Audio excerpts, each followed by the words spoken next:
হচ্ছে আমার দুটো নাইটি। আমার তো মানে মাসি এই এটা তোর না।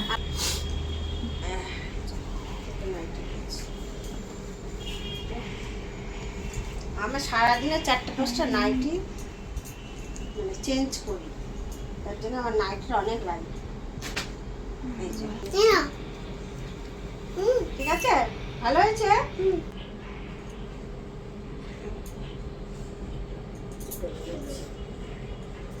সারা বছর নাইটি তো অনেক কটাই লাগে। হ্যাঁ, আমার ছেলের জন্য এটা গেঞ্জি নিয়েছি, ওদের জন্য দুটো গেঞ্জি নিয়েছি। দেখছি গোপালে অনেক কটা জামা নেওয়া হয়েছে। একটা প্রিন্ট কটন, সব কটন। ভালো লাগছে না পুপু গোপালে? ভালো লাগছে না? এইটা ভালো লাগছে। ভালো লাগছে? তাই? এই হচ্ছে পয়লা বৈশাখের শপিং। আর পুকুর কেনা হয়নি, কেন? পুকুরটা পরে, ঠিক আছে পুপু? হুম, কিনে নেবো, ঠিক আছে? ঠিক আছে।